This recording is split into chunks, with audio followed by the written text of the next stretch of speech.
अरे मी आहे ना नवरदेव झाले. एकदम टकाटक आवरून मी चाललोय ॲडव्हर्टायझिंगच्या शूटिंगला. घर मोठं असण्यापेक्षा त्या घरात सुख, समाधान आणि माणुसकीची ऊब असणं जास्त महत्त्वाचं असतं. नमस्कार, मी योगेश पिटेकर. तर माझ्या नवीन ब्लॉगमध्ये तुमचं पुन्हा एकदा स्वागत. तर आज सकाळ सकाळी उठलो मी, आवरलं आणि मस्त मम्मीनं आहे ना चहा चपाती बनवली होती, ती खाल्ली आणि आता मी चाललोय ॲडव्हर्टायझिंगच्या शूटिंगला.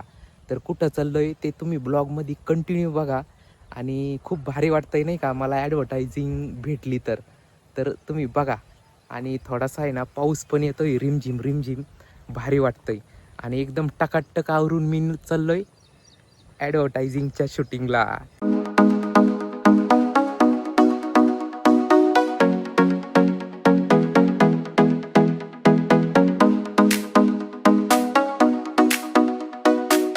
आत्ताच आमचं पहिल्या ॲडव्हर्टाईजचं शूटिंग झालंय. आता आम्ही चाललोय दुसऱ्या ॲडव्हर्टायझिंगसाठी.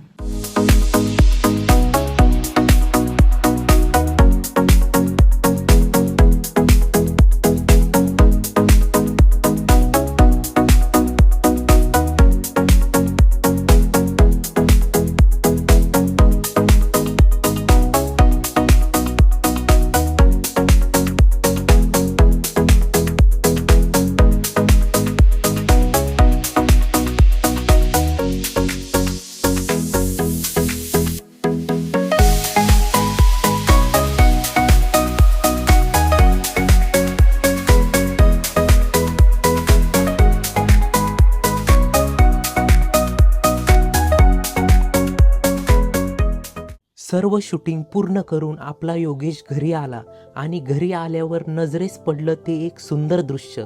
लिंबाच्या झाडावर एका छोट्याशा पक्ष्याने किती सुंदर घरटं बांधलं होतं ते पाहून मन अगदी प्रसन्न झालं. म्हणतात ना, पक्षी तिथेच घरटं बांधतो जिथे त्याला सुरक्षितता, शांतता आणि आपलेपणा जाणवतो.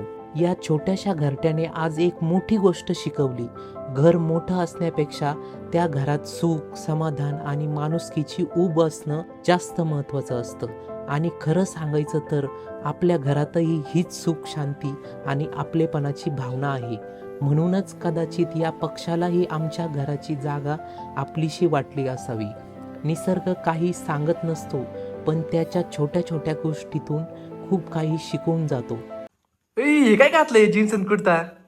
अरे मी आहे ना नवरदेव झाले. माझी ना रील आहे ती, त्याच्यामुळे नवरदेव झाले. दिसतात नवरदेव.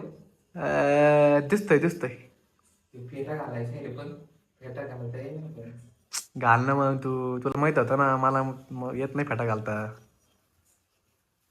हे काय अरे हे काय घालून राहिलाय तू? अरे मग कसं घालायचं, तुला येत नाही ना. नाही ना. वाटतंय का नवरदेवचा फेटा? नवरदेव तर भेटा नाही वाटत. ते वाटतंय. ते धोनी मामा नाही का? पंजाबी फेटा राहू फेटाच नाही भेटलं रे मग. हे वाटतंय ना थोडंसं. नाही ना. असंच राहतो ना. बरोबर. हा असं असं आहे ना. लयच मोठा तुरा झाला ह्यो. तुरा एक काय घेऊ काय ते मर कधी सारा वाटतोय. बापरे, काही पण करावं लागतं रीलसाठी. काय करता लोकांना हसवण्यासाठी काय नाही तशी तुम्ही स्ट्रगल खूप करून राहिले रील्ससाठी, दिसतंय ते आम्हाला. अवघड आहे बघ. कसं आहे काय होईल. जाऊ दे, आम्ही जरा घालतो. जाऊ दे, काय होत त्याला. कसं वाटतंय ते? अरे वाटतंय म्हातारे माणसं फेटा घातले वाटतंय है ना. मला फेटा घालण्यासारखं वाटत नाही, दुसरं काही घालण्यासारखं वाटतं राहिले. कसं दिसन बोल नवरदेव आता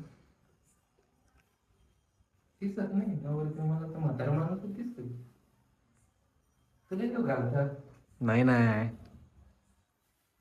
नाही अयो अयो अयो शपथ. मला डायरेक्ट मान घेऊन काय लागली मला तर जावानच होतं. आता मग कसं करायचं भाऊ? मी आला तर काय मला पण जमत नाही भाऊ. कोणाला बोलायचं? काय कर नाही का फेटा फेटा डायरेक्ट फेटा नाही ना, आपल्याला ते घालावंच लागतं. लग्नात असेल ना. माझं जाऊन लग्न झालं राव. अरे यार लय दुःख आहे काय सांगतो दादा. मलाच लग्न करावं लागेल राव. हे स्टॅपलर काढायचं. असं किती बरं का मी ना मी लग्न बघत असतो बरं का मा लक्ष असतं त्यांच्याकडं पण नेमकं मला आहे ना हसला का रे तुम्ही हसला जात ते केसाला जास्त तेल लावल्यामुळे आहे ना ते सगळं आहे ना तेल फक्त केस थोडंफार जरी दिसलं ना तेल फक्त तू डोक्यात लागतो फक्त मग काय कुठं लावता तोंडाला लावून काय नाही रे. थोडा काळा दिसत राहिला ते डोक्याचं तेल तोंडावर उतरत नाही असं होतं. मला तर लय पिंपल बाबा काय सांगतो आईला भाऊ माझं डोकं चाला ना भाऊ डायरेक्ट माझं डोकं बदल झाले आता डायरेक्ट ना वाटतंय ना घरात असं करावं लागेल. असं ना अरे देवा डोकं खराब झालं हा डोकं दुखायला लागलं थोडं शेवट.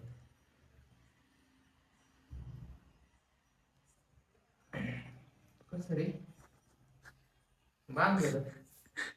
अयो